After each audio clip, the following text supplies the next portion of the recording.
What if thousands of credible witnesses, chilling disappearances, and DNA evidence all point to a creature the government refuses to acknowledge? Are you ready to uncover the truth about Bigfoot?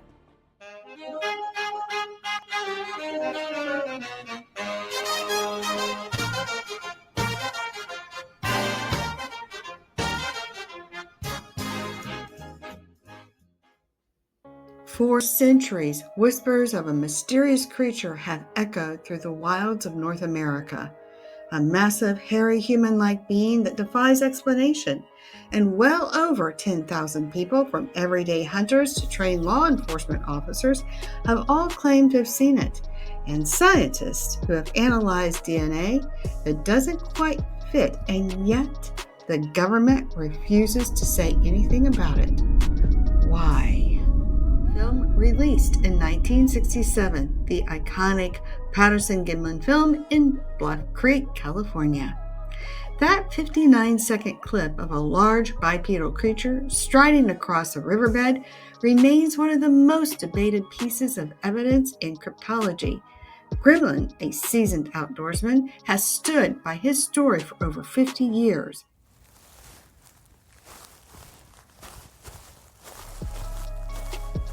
Recent scientific analysis of the 1967 Patterson-Gimlin film support its authenticity due to the creature's muscle movements beneath the hair, which experts like Dr. Jeff Meldrum argue were impossible to replicate with the 1960s costume technology. The fluid, natural flexing of the muscles in the creature's thighs, buttocks, shoulders, and the foot mid-tarsal break defies the limitations of the suits available at the time. Additionally, claims by Bob Hieronymus, who alleged he wore a monkey suit for the film, have been discredited due to the inconsistencies in his accounts and the absence of any physical evidence, such as the supposed costume, further bolstering the case for the creature's authenticity. And then there's Sergeant David Baccarat, a former police officer and founder of Expedition Bigfoot. In 2012, while camping in Florida's Green Swamp, Baccarat and his team reported a clear sighting of a 7-foot-tall, reddish-brown creature watching them from the tree line. He's a trained observer, and Baccarat noted its fluid movements and human-like features, details corroborated by his team. And how about John Green, a respected journalist and Bigfoot researcher? Green documented hundreds of sightings, including a 1970 encounter by Don Abbott, a hunter in British Columbia, who described a massive upright creature with a musky odor crossing a logging road at dusk. These aren't just random folks. These are trained to observe, to report, to analyze kind of people.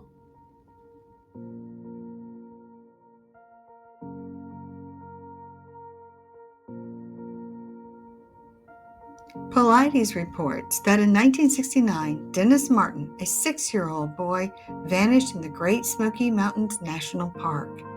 Despite a massive search involving hundreds of people, no trace of Dennis was ever found. No clothing, no remains, nothing. Witnesses reported hearing an unearthly scream in the area that night, and a local man claimed to see a large hairy figure carrying something over its shoulder near the disappearance site. Coincidence? There are many heart-wrenching stories in David Paulides' Missing 411 books, and in most cases, especially with those involving children, are particularly hard to read.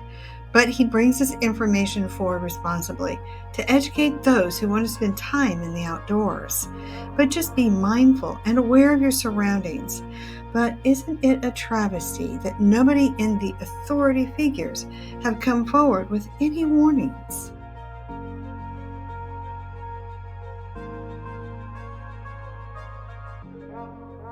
If eyewitnesses and vanishings aren't enough, let's talk science. Dr. Melba Ketchum, a veterinarian with expertise in forensic DNA analysis, led a 5-year study that shook the Bigfoot world. In 2012, her team at DNA Diagnostics analyzed 111 samples: hair, blood, saliva, and tissue, all collected from alleged Bigfoot encounters across North America. The results? Mind-blowing. All right, back to that story that had a lot of people talking in the newsroom today of the video purportedly of Bigfoot. New video there. Dr. Melba Ketchum is a believer. She's also the director of the Sasquatch DNA Project. She's our guest this afternoon, and I'm sure that you get a lot of people who say, come on. Yeah. What's this done to you? You said it's been actually kind of hard on you. Oh, it's been rather painful. I was naive when I went into this. I thought science would welcome new information if it was available. I didn't believe it. Mm-hmm. I didn't think they existed when I started this. But you do believe it now? Oh, yes, I have to believe it. Not only does the DNA data prove it, but I've actually seen them at this point. Brought some of the people that were at our news conference, invited me, and I actually have seen them now. Now, the DNA here that we're talking about, how was it found? How was it extracted? There were a bunch of groups that were out to look and find the DNA, especially the Erickson Project with Adrian Erickson. Mm-hmm. They actually had a PhD on staff and a manager. They spent untold amount of money to not only accomplish the video, but to collect forensically sound DNA samples, and my basics is in forensics, so the chain of custody was intact. Well, now the Houston Chronicle tested this though, and they sort of questioned No, the your Houston Chronicle did not test it. The lab that they wanted us to share with did not test it. They wanted to look at some of the genome. They didn't even get the whole genome. They did a very cursory thing. They wouldn't even talk to me on the phone about it. Now, people will look at the video and the pictures that we have, and it seems like it's always grainy or strange or what have you. How come it's never clear if this is out there? They are a type of people. They're a human hybrid, we believe, and all the DNA evidence points to that. Mm-hmm. And they can elude us, and therefore, if you get it at all, it's going to be very fleeting. Mm-hmm. And though Adrian Erickson has absolutely gotten some beautiful video, especially a full facial shot where she turns and actually looks at you. Who funds this? How do you get the money to go forward with this? Because there's so many people out there that they don't believe in this. Well, actually, the majority of the money came from an entrepreneur, Wally Herson, out of Henderson, Nevada. And the other portion came from Adrian Erickson. They're both entrepreneurs, and they're interested in the subject matter, and were willing to fund the study because they wanted to prove that it existed and does exist, and we just happen to be the lab that ended up with it. And yet,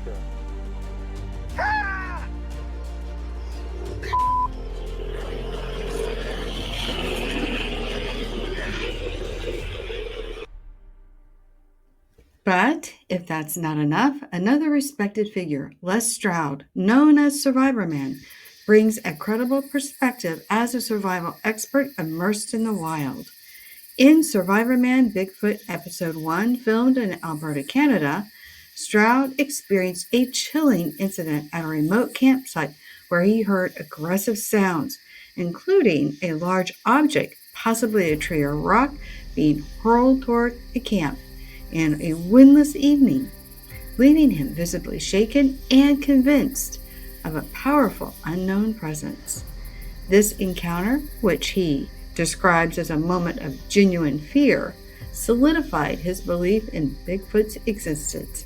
And you can watch Stroud recount this tense experience in Survivor Man Bigfoot Episode 1. Wilderness expert Todd Standing, with over 15 years of experience conducting expeditions and documenting Sasquatch encounters, gained attention by presenting 2 clear Bigfoot videos, which he used to petition the Canadian government for species protection. A petition certified and tabled in the Canadian House of Commons.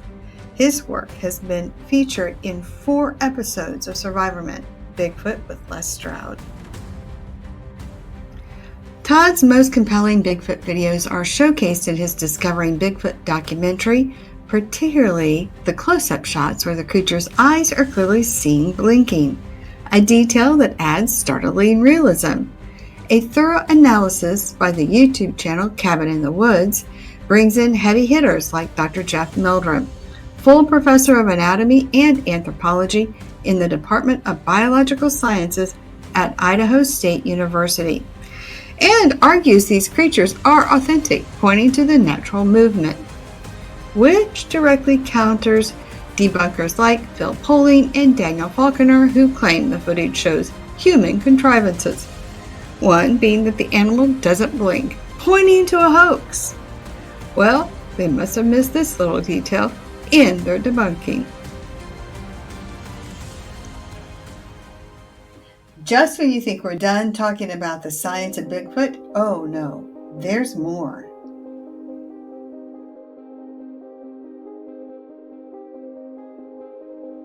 In The Convoluted Universe, Book 2, Dolores Cannon suggests Bigfoot as an interdimensional being, not merely physical, and capable of shifting between dimensions, explaining its elusiveness. And she cites hypnotic client accounts describing Sasquatch as guardian, linked to extraterrestrial intelligence and UFOs, which echoes Native American lore of Sasquatch as a spiritual protector. Cannon's work raises the question, is Bigfoot a bridge to realms beyond our own? Oh, superhumans, it's time to remote view. Before we go any further, let's elevate your journey, personal and cosmic. Meet your must-have companion, the Energy Healing Map at mdhmap.com. Perfect for beginners and pros. It's your guide to clearing trapped emotional energies like ancestral or past life baggage, aligning your vibration with your goals. Imagine releasing old vibes to unlock new skills like remote viewing. With a clear energy field, you'll tap into the unseen. mdhmap.com helps you heal, grow, and explore your universe. Grab your energy healing map today, clear the past energies, and align your vibe, and see what's out there. Visit mdhmap.com now. All right, superhumans, you know the drill. First, you want to take in a deep breath. Take it in, hold, and exhale. And then listen to the story and listen to the answers. Does your body feel light or does it feel tight? Remember, light is the story is resonating with you. There's truth there. And if your body feels tight, it means, nope, that doesn't make any sense. That is your first step in associated remote view. You've got this. You can do it. Let us know what you get in the comment box below. And don't forget to hit the subscribe button so you don't miss the next woo video in associated remote view. Let's do it. Now for part 2 of our associated remote view reveal, and we're joined by incredible Christina, an associate remote viewer, and our special guest, the inspiring Kara Goodwin, host of the Soul Elevation podcast and author of Your Authentic Awakening. Thrilled to have you both, ladies. Are you ready to get started? So exciting. Thank you so much, Sally, for having us on. I'm super stoked about this too. What a fun remote view. All right, let's get started. All right, so I am going to have the extraordinaire Kara Goodwin be kind of our host today, and she's going to be giving all of our questions. And this is going to be super fun because we're all sort of interested in the subject. So, Kara, when you are ready to go, we are ready to answer questions. Okay. Well, the first question is Bigfoot a cryptid that exists on Earth? So what do you say, Sally? What do you get? You know, the cryptid is, when I tuned in, whatever you're tuned into, like the universal consciousness or whatever, it didn't like the word cryptid. So do I get it's a human hybrid. And I think that's probably the best way I can put it right now. But cryptid, when I tuned into it, it's kind of like working with a computer. And there are some words it likes and some words it just like, what? So cryptid wasn't the word that was hitting. So I did get that it is a human hybrid. Okay. Now, are you stopping? I'm sorry. Yeah, no, that's it. That's all I got. Okay. So do you have to save it? Or do we go to Karen? Nope, go ahead and go to Karen. So, okay. Yeah, cryptid, the word cryptid was kind of not going anywhere for me either. So I also landed on the human hybrid through a lot of kind of horsing around with it, because cryptid just wasn't working. Okay, so both of you getting that the cryptid is not a very resonant word for Bigfoot. Right. But you both did tap into it being human hybrid.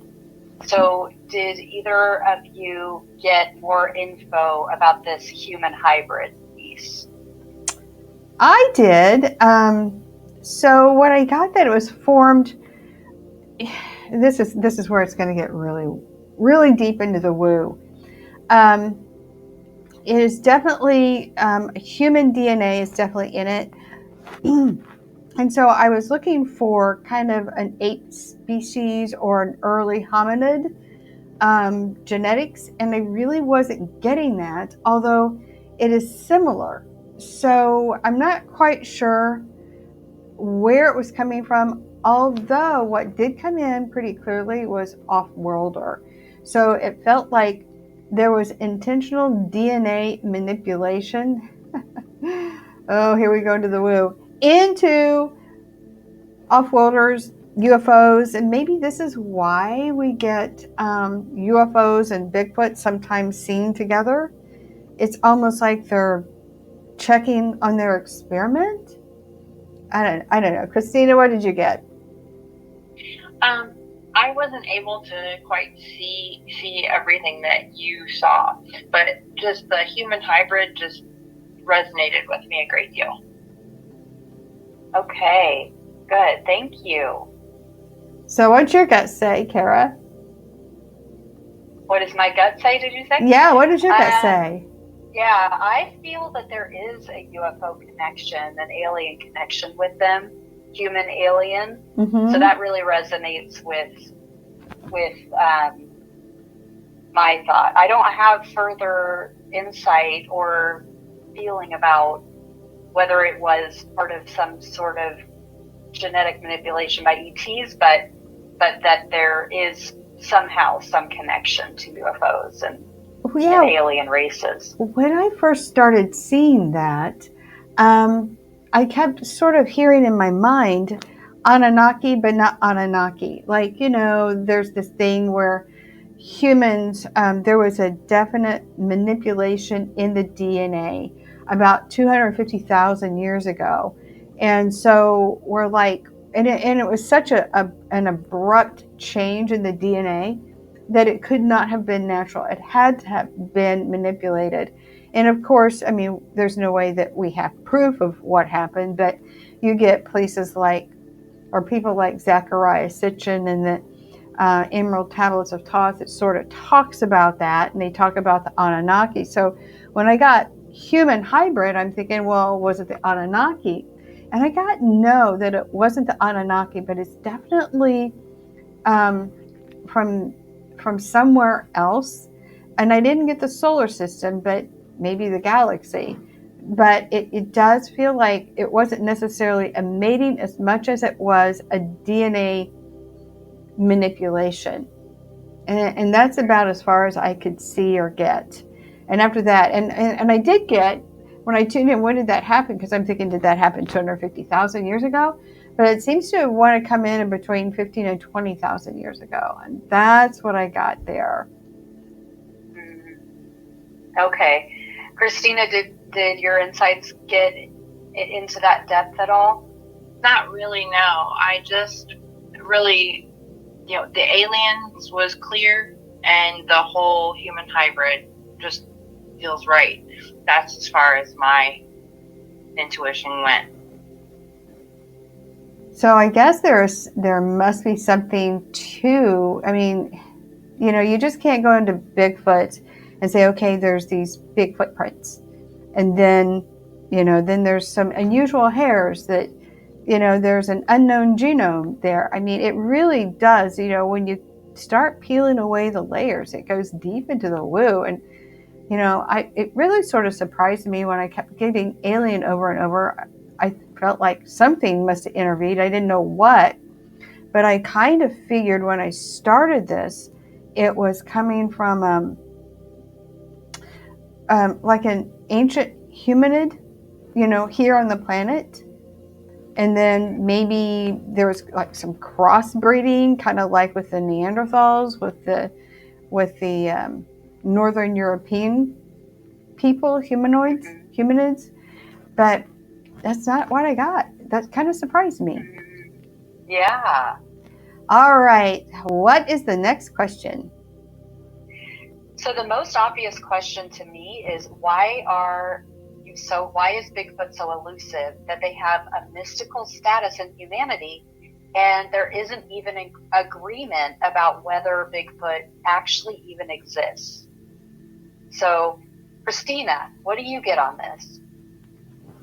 Well, I don't think it's like they coexist with us. I don't think they're really aware of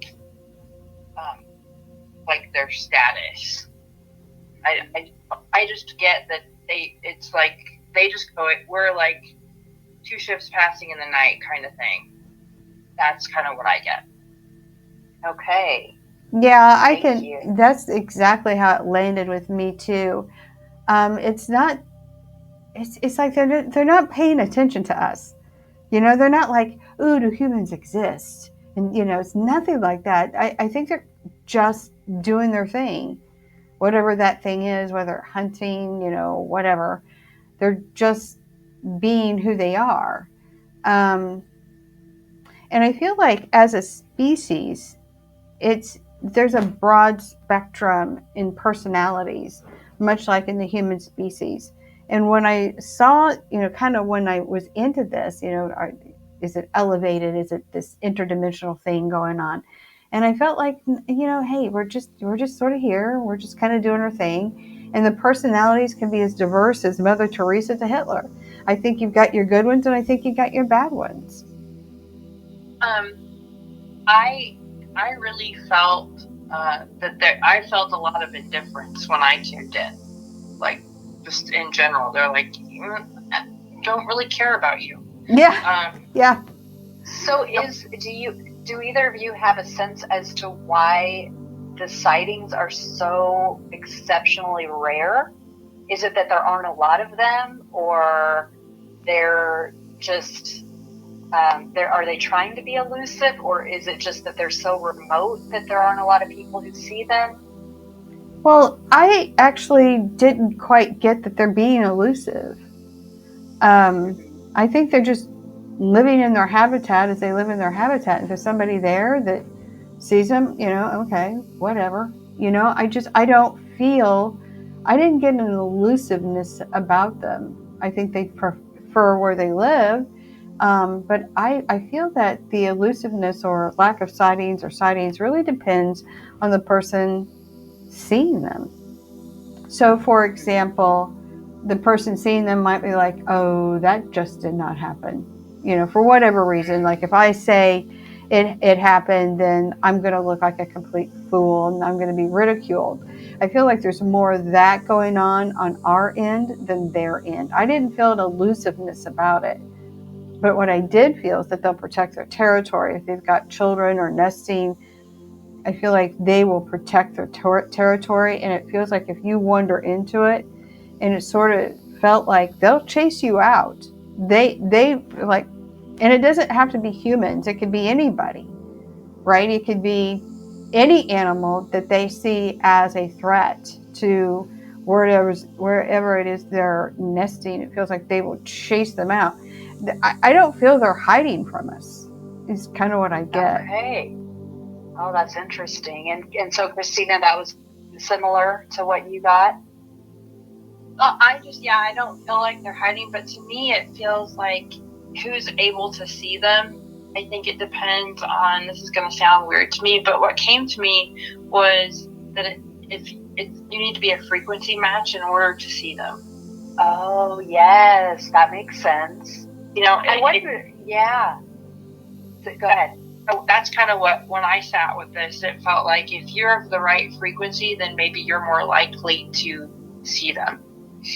I wonder too, something that Sally said made me think about, like, how sometimes and there are scientific studies that show we can see something, and when we don't recognize what we're seeing, we can't actually see it.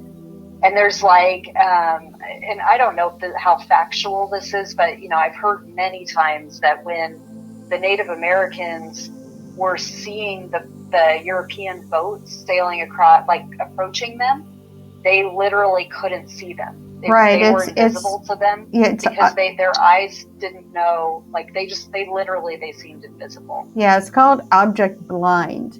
And I think probably some of that does take place.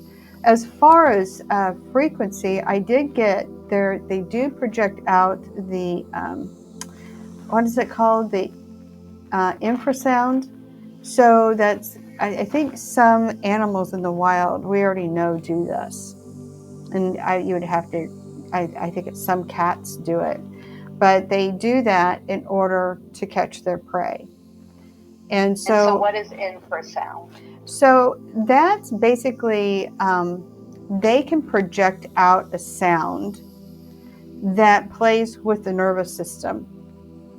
And like I said, this is actually documented in the wild, and I think it's with some larger predators, cats and such, that they can actually go play with the person's nervous system, and a lot of times it causes the creature that's receiving it to become very disoriented.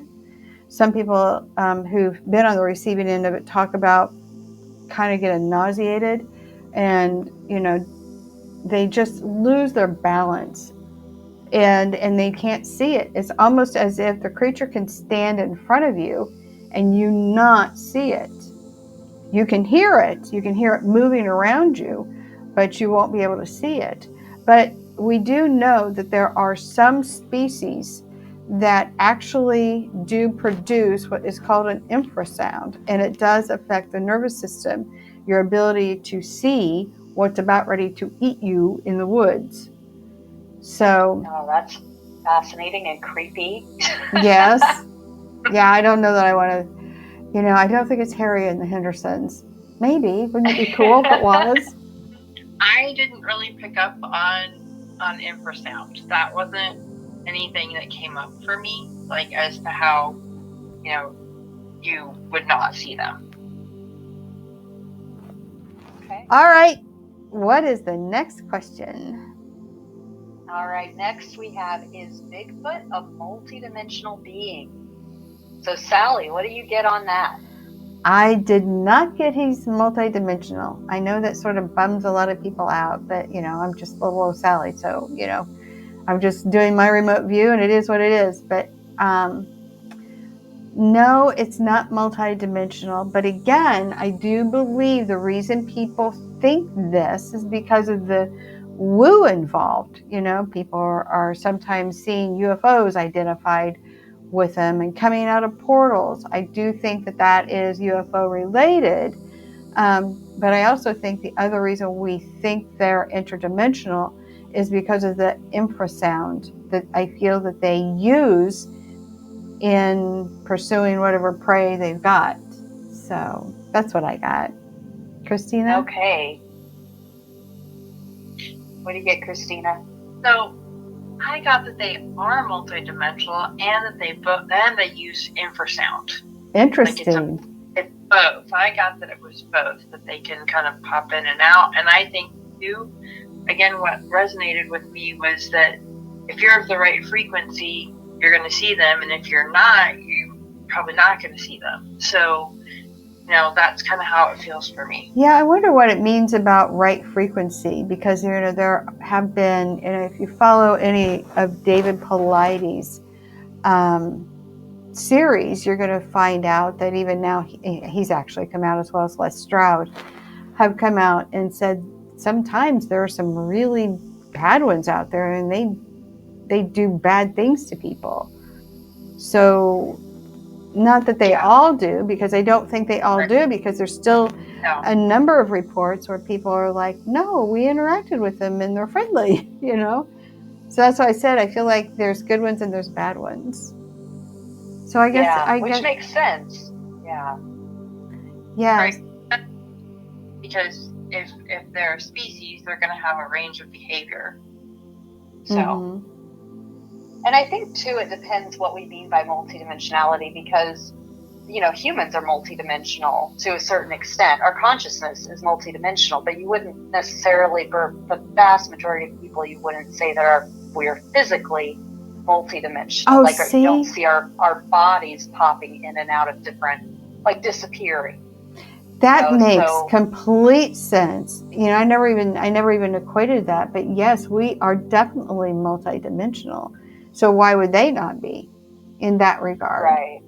Yeah. But then it's just thinking about it from a physical, because I wondered from reports that I've heard, like if they physically move from, because there are reports of, so if we move on to a different question that's related here, there are reports of Bigfoot disappearing in front of people's eyes.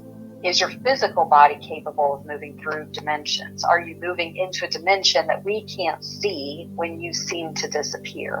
And that also goes into, Sally, you mentioned people reporting that it seems like they're coming out of portals or moving into portals. Mm-hmm.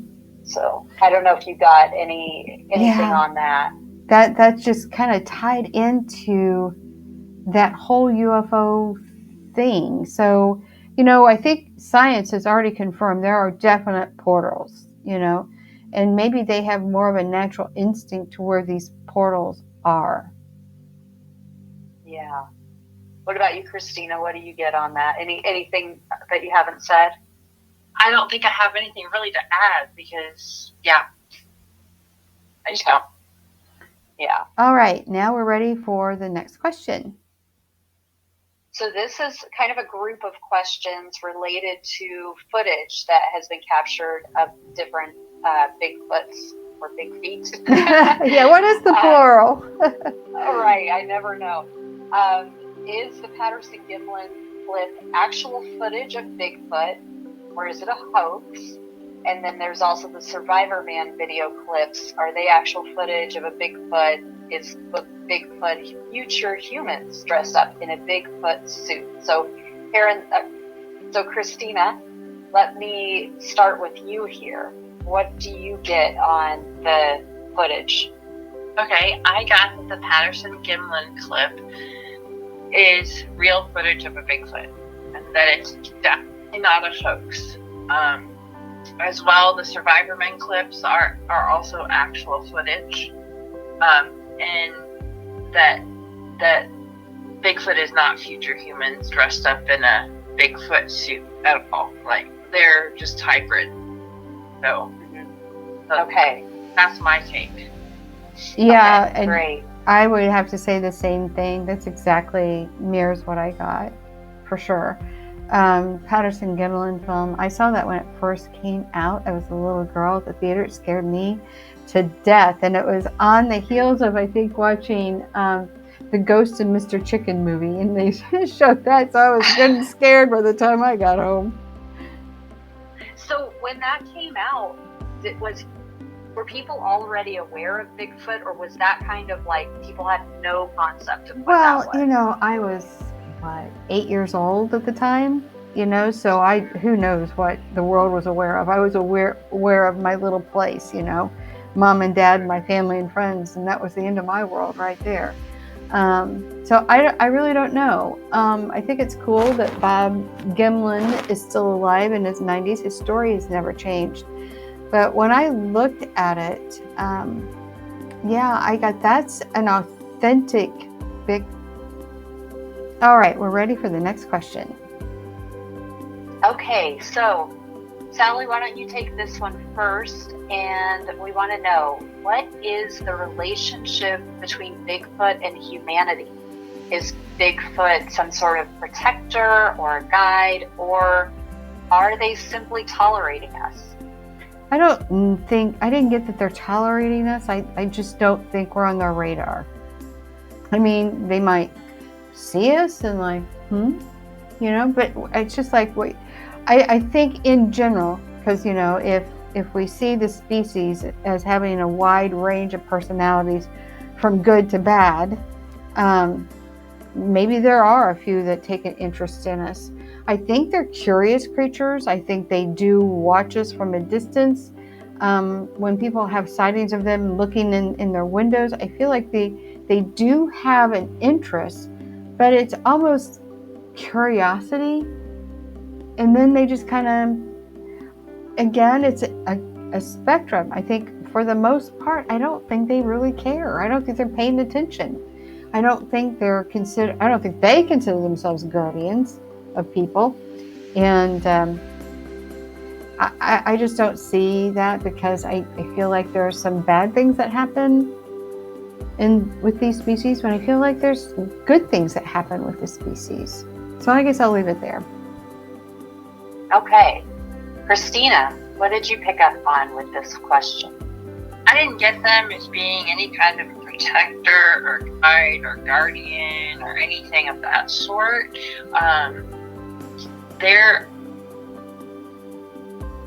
We exist in parallel with them is basically how it feels to me.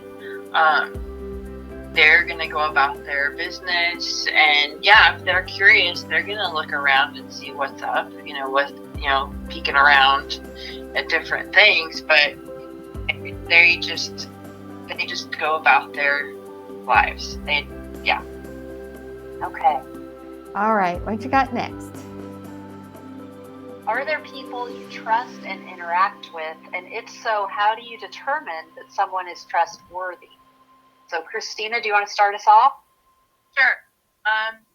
Like I mentioned earlier, I think that the way Bigfoot decides that they trust you, it's kind of that frequency that you hold as whether or not they trust you.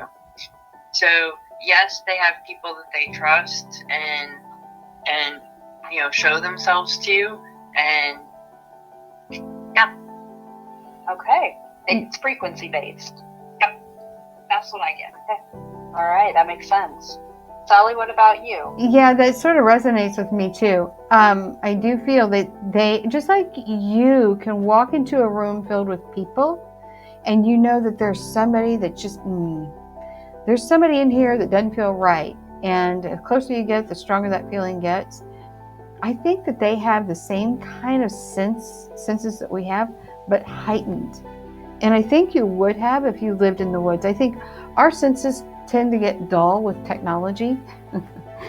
And I think if we were out in the woods, we would actually be able to detect when there was a threat around. And I feel that it is frequency based. And I do feel that they feel that there are certain people that are good with us and who could potentially harm them, who would like to find a body to bring because DNA apparently isn't enough. So that's what I get.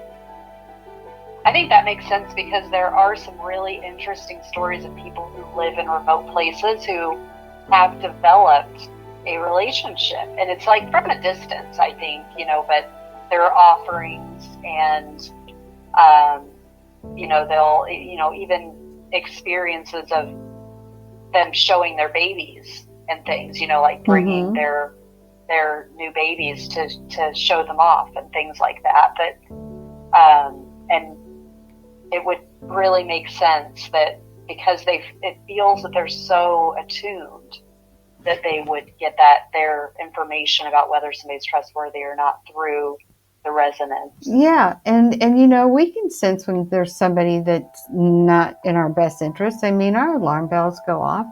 So, they're very in tune into their environment. So, yeah, ditto with Christina for sure on that. But I am reminded of a story.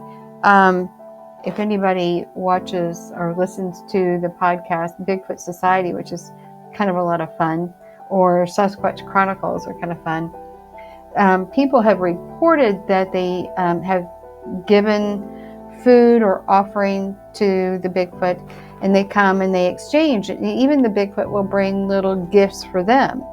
So there's an exchange going on, which sort of mirrors what some of the Native American folklore talks about, how they were just another kind of people that they exchanged stuff with. And that sort of makes sense.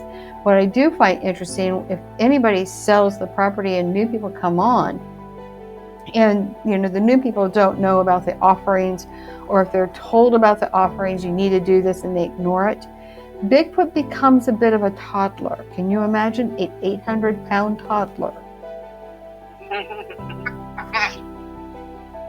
Yeah. All right. I think we have 2 more questions. Is that right?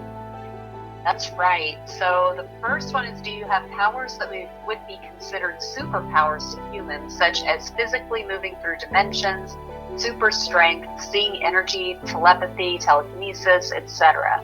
So Sally, what did you pick up on that one? I'm not getting that they necessarily go from different dimensions. I mean, although maybe they do portal jumping. That was kind of not real clear to me. Initially I got, no, they're not going through different dimensions, although you can be multidimensional, just like us. But I do feel there's portals that they come through. So I'm going to be a question mark on that one, I think. What was the other part of that question? Are they, superhuman? Well, yeah, like superpowers. So anything that, and maybe, and to them, they're probably just how things work, but for us, they would be considered like telepathy, for example. Yes, and I definitely got their telepathic. But you know what? So are we. We just don't know it for the most part. Again, it sort of goes to, I guess we could see them as superhuman powers, but they're only living in their environment naturally. And being telepathic is a great way to stay safe when you're out there in the wild. There's predators out there. They have babies, they have old ones that can be attacked by bears, and all kinds of things. So I do believe they are telepathic, but I also believe we're telepathic too, innately. So I guess I'll just leave it there. Okay, Christina, what about you? So I think to us, the way a Bigfoot exists in the world, I think it looks to us like they have superpowers. But I'm more siding with kind of where Sally was headed, in that I think the way they exist, to us it appears like they move through dimensions. They have super strength. They can see different spectrums of things, and they have telepathy. I think that's just normal for them. Mm-hmm. But to us, it looks like it's, wow, a super being.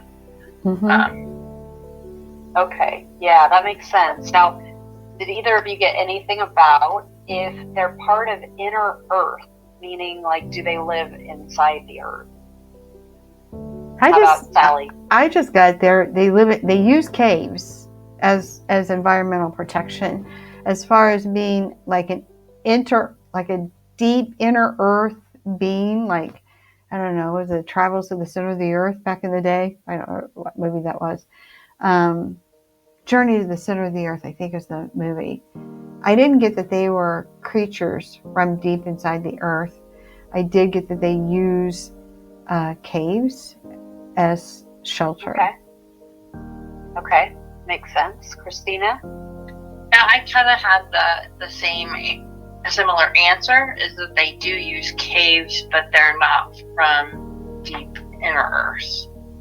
Okay. Wow, cool. That's fascinating. Yeah. That's cool. That's so cool. Because, Christina and I, we go with our questions, but I don't know what the answers that she has until we do these videos. So this has been a lot of fun.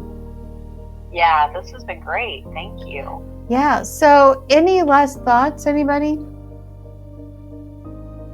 On Bigfoot? Well, it's been excellent. I'm always really drawn to Bigfoot.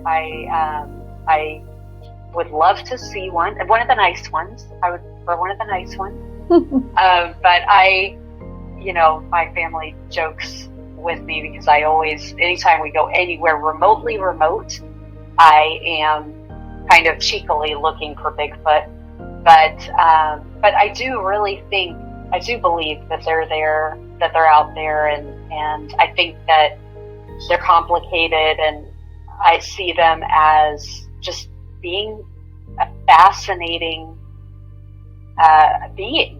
And because they are closely connected with humans, there's that mysterious element to them too. So I've really enjoyed kind of exploring this with you guys and seeing what your remote viewing, what kind of insights we could get today.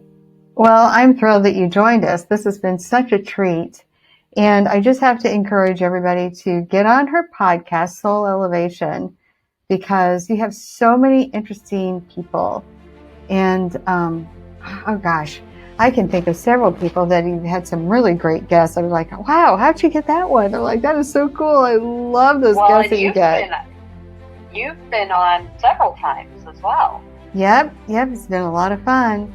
And she has a book. Christina, you've read it cover to cover. Yes, I did. I loved it. It's called Your Authentic Awakening, a guide to everyday spiritual living. And what I really appreciate about the book is the practical things that you're encouraged to try and do for yourself, which that I just really appreciate that. And it's not something like you read it once and you're done. It's more or less that after you read it, it's like your reference book. You can go back to it when you need to. And so I really appreciate the book, and I enjoyed reading the foreword too. The foreword is by Maureen St. Germain. So all of it, cover to cover, was absolutely amazing. Oh, thank you so much, Christina. That means so much. It is, and I am going to leave a link in the description box below for your podcast, as well as to purchase your book, because it really is, if you're into woo and learning how to hone your skills and all that, it's nice to have a guide to help you through all that. So, Kara, I am so pleased that you joined Christina and I today. I'm thrilled to have you both. It's been so much fun. Thank you very much. What a fun way to spend our time. Absolutely. Thanks. And that wraps up our remote view of Bigfoot, that mysterious, elusive creature full of intrigue. Stay tuned for our next adventure as we dive into the depths and explore the legend of Nessie.